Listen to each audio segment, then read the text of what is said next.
لیکن بعض فقہا کہتے ہیں کہ چونکہ کوئی ہمارے پاس چیز ثابت ہے تو اس لیے اس کے اوپر جرمانہ بھی ڈال دینا چاہیے. تو لیکن صحیح بات یہ ہے کہ اس کے اوپر جرمانہ نہیں، توبہ ہے. اس کی ایک وجہ یہ ہے کہ یہ حدیث مرفون ثابت نہیں ہے. دوسرا یہ ہے کہ اس کے اندر احتمال ہے 1 دینار کا یا نصف دینار کا. ٹھیک ہے، تو اس میں اضطراب ہو گیا. اضطراب یعنی کنفیوژن آ گئی. تو ان دو وجوہات کی بنا پہ اس کے اوپر ہم جرمانہ نہیں ڈالیں گے، لیکن وہ کبیرہ گناہ کا مرتکب ہوا ہے، اللہ تعالیٰ کے حکم کی اس نے واضح نافرمانی کی ہے، تو وہ اللہ سے معافی مانگے. اور توبہ کی پھر شرائط ہے گناہ پر ندامت اختیار کرنا، اور پھر آئندہ گناہ نہ کرنے کا عزم کرنا، فوراً اس گناہ کو چھوڑ دینا. تو یہ شرائط کے ساتھ پھر توبہ وہ کر لے گا. وعن ابی سعید الخدری رضی اللہ تعالیٰ عنہ قال قال رسول اللہ صلی اللہ علیہ وسلم. ابو سعید خدری رضی اللہ تعالیٰ عنہ سے مراد مروی ہے، کہتے ہیں کہ رسول اللہ صلی اللہ علیہ وسلم نے فرمایا الیس اذا حازت المرأة لم تصلی ولم تصم. کیا جب عورت مخصوص ایام میں ہوتی ہے تو وہ لم تصلی ولم تصم، نماز روزہ نہیں چھوڑتی، یعنی وہ نماز بھی نہیں پڑھتی اور روزہ بھی نہیں رکھتی. متفق علیہ فی حدیث طویل، ایک لمبی حدیث کے اندر یہ بات ہے. اس کا آخر میں کچھ یہ جملے یہاں پہ ابن حجر اسقلانی رحمہ اللہ لے کے آئے. اصل میں یہ حدیث کیا ہے؟ ایک بار نبی رحمت صلی اللہ علیہ وسلم نے عورتوں کو واعظ کرتے ہوئے فرمایا کہ عورتوں سے پڑھ کر میں نے دین و عقل دونوں میں ناقص کسی کو نہیں دیکھا. تو اور حدیث میں آگے یہ بھی فرمایا کہ جو ایک سمجھدار آدمی کی عقل کو بھی لے اڑتا ہو، یعنی خود ناقصات عقل و دین ہے، لیکن بڑے بڑے عقل والوں کو کی عقل کو یہ خراب کر دیتی ہیں. تو یہ جب سنا تو عورتیں وہ کانشیس ہو گئیں اور انہوں نے پوچھا کہ اللہ کے رسول، ہماری عقل اور ہمارے دین میں کس چیز کا نقص ہے جو آپ یہ ارشاد فرما رہے ہیں کہ تم ناقصات عقل و دین ہو، تو ہمارا عقل اور ہماری دین کیسے، اس میں نقص کیا ہے؟ تو آپ نے فرمایا کہ اللہ تعالیٰ نے جو قرآن مجید میں یہ بات ارشاد فرمائی ہے کہ عورت کی گواہی مرد کی گواہی سے عادی ہے، تو گویا کہ تمہاری عقل کا نقص بیان کیا ہے. اور پھر آپ نے فرمایا کہ جب عورت کو مخصوص ایام آتے ہیں تو وہ پھر نہ نماز پڑھ سکتی ہے اور نہ روزہ رکھ سکتی ہے، تو یہ اس کے دین کا نقص ہے. یہ وہ پوری حدیث ہے اس کے اندر. تو اس باب میں یعنی حیض کے بیان میں اس حدیث کو لانے کا مقصد یہ ثابت کرنا ہے کہ ایام مخصوص میں عورت نہ نماز پڑھے گی نہ روزہ رکھے گی. باقی جو یہ بات ہے کہ عورت ناقصات عقل و دین ہے، تو پہلی بات تو یہ ہے کہ اللہ تعالیٰ نے یہ جو عورت کی عقل کو ناقص بنایا، یہ عورت کا عیب نہیں ہے، یہ اس کا حسن ہے. عورت کی نازکی اور اسی طرح سے اس کا جذباتی ہونا اور پھر اس کا حافظہ کمزور ہونا مرد کی نسبت، یہ سب چیزیں یہ عورت کا حسن ہے، یہ عورت کی خامی نہیں ہے.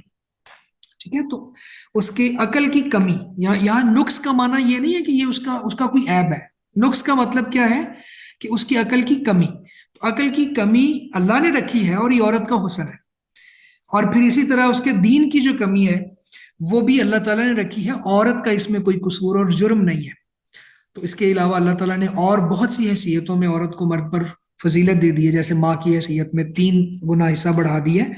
تو یہ احکامات و مسائل بیان کرنا مقصود ہے، اس میں عورت کی کوئی تذلیل نہیں ہے. اگر کوئی یہ سمجھے، بعض منکرین حدیث اور لبرلز اور اسی طرح سے ملحد وہ یہ کرتے ہیں کہ اس طرح کی روایات کو بنیاد بنا کے وہ کہتے ہیں دیکھو عورت کے بارے میں اسلام کی یہ رائے، حالانکہ وہ یہ نہیں سمجھتے انما ہی الاسلام الذی انصفہا، کہ یہ اسلام ہی تو ہے جس نے عورت کے ساتھ انصاف کیا. تو خیر یہاں پہ اس حدیث سے سمجھ یہ آتی ہے کہ جب یہ مخصوص ایام ہوں گے تو عورت نہ پھر روزہ رکھے گی اور نہ ہی نماز پڑھے گی. اور میں نے پہلے بھی یہ عرض کر دی تھی کہ یہ ایام گزرنے کے بعد پھر وہ روزے تو رکھے گی جو ان ایام میں چھوٹے ہوں گے، جیسے نفاس کی حالت میں روزے چھوٹے ہوں وہ بھی رکھے گی، لیکن نمازوں کو نہیں دہرائے گی، نہ حیض میں نہ نفاس میں. اور استحاضہ کی حالت میں نماز پڑھنے کے جو طریقے ہیں اللہ کے نبی صلی اللہ علیہ وسلم نے بتا دیے ہیں، اور اس میں جو آپ کا پسندیدہ طریقہ ہے وہ بھی آپ نے ارشاد فرما دیا ہے. اس کے بعد اگلی حدیث عائشہ رضی اللہ تعالیٰ عنہ سے ہے، قالت کہتی ہے لما جئنا صارفا، جب ہم صرف مقام پر پہنچے. یہ عائشہ رضی اللہ تعالیٰ عنہ جب اللہ کے نبی صلی اللہ علیہ وسلم کے ساتھ حج پہ تھی، حجۃ الوداع کے موقع پر، تو یعنی آپ نے اپنی ساری ازواج مطہرات کو یہ حج کروایا اور آپ لے کے نکلے. تو آپ کا جو ارادہ تھا وہ حج تمتع کا تھا. حج کی مختلف اقسام ہیں، ان میں ایک حج تمتع بھی ہے. تو یہ ارادہ تھا، تو پھر آپ صرف مقام پر پہنچے. تو عائشہ رضی اللہ تعالی عنہا جو ہیں ان کو حیض نے فیس کیا، یعنی ماہواری شروع ہو گئی. تو اس وقت پھر وہ لمبا واقعہ ہے کہ عائشہ رضی اللہ تعالیٰ عنہ رونے لگی. کس وجہ سے؟ اس وجہ سے کہ اب میں شاید مجھے رکنا پڑے اور میں پھر کیا کروں گی، باقی سب یہ عبادات کریں گی. تو اللہ کے نبی صلی اللہ علیہ وسلم نے فرمایا تھا کہ یہ اللہ تعالیٰ نے وہ چیز ہے جو بناتے آدم پہ لکھ دی ہے، تو اس لیے پھر کیا کرنا ہے. تو یہ وہ حدیث ہے، اس کا پس منظر میں نے آپ کو بتایا. لما جئنا صارفا، عائشہ کہتی ہیں رضی اللہ تعالیٰ عنہ جب ہم صرف مقام پر پہنچے، حز تو مجھے ماہواری شروع ہو گئی. فقال النبی صلی اللہ علیہ وسلم، تو نبی صلی اللہ علیہ وسلم نے فرمایا افعلی ما یفعل الحاج، افعلی تم کرو، ما یفعل الحاج جو حاجی کریں گے، یعنی جو حج کے مناسک ہیں وہ سب تم کرو، تم ادا کرو. غیر اللہ تطوفی بالبیت، سوائے اس کے کہ تم بیت اللہ کا طواف نہ کرنا، حتی تطہری، جب تک تم طہر میں نہ آ جاؤ، یعنی جب تم ہے سے پاک نہ ہو جاؤ. ہے سے پاک ہو جاؤ تو پھر طواف کر لینا، اس کے علاوہ باقی جتنے بھی حج کے مناسک ہیں تم ادا کرو. متفق علیہ فی حدیث طویل، وہ لمبی حدیث ہے، اس کا میں نے تھوڑا سا آپ کے ساتھ چیزیں شیئر بھی کر دی. اب یہاں پہ بات یہ سمجھ آئی کہ حج کے جتنے بھی مناسک ہیں وہ سب حائزہ ادا کرے گی سوائے بیت اللہ کے طواف کے. تو بیت اللہ کا طواف چونکہ ایک تو یہ مسجد ہے، تو حیض کی حالت میں مسجد میں جانا یہ ممنوع ہے. جنبی شخص جنابت کی حالت میں مسجد میں نہیں جا سکتا، حائضہ عورت حیض کی حالت میں مسجد میں نہیں جا سکتی، الا کہ کوئی شدید ضرورت ہو کہ رستہ ہی ان کا وہ بن رہا ہو، یعنی غسل کرنے جانا ہے تو وہاں سے گزر کے جانا ہے، یا وہ مسجد میں ہی تھے تو ان کو یہ عارضہ لاحق ہو گیا، تو پھر ظاہر ہے وہ مسجد سے فوراً باہر جائیں گے. تو مسجد سے ان ضرورت کی وجہ سے یا ان کیفیات کی وجہ سے وہ کر سکتے ہیں، باقی وہ مسجد میں نہیں جا سکتے. تو طواف ہوتا ہی مسجد میں ہے، تو بیت اللہ کا طواف نہیں کرے گی، باقی سب یعنی مزدلفہ میں رات گزارنا، مینا میں ٹھہرنا، اور یہ ساری چیزیں جتنی بھی ہیں حج کے ارکان ہیں، وہ جمرات وغیرہ کو کنکریاں اور سب یہ سب کرے گی، صرف بیت اللہ کا طواف نہیں کرے گی. اس کے بعد معاذ رضی اللہ تعالیٰ عنہ سے ہے انہ سأل النبی صلی اللہ علیہ وسلم ما يحل للرجل من امراته وهي حائض.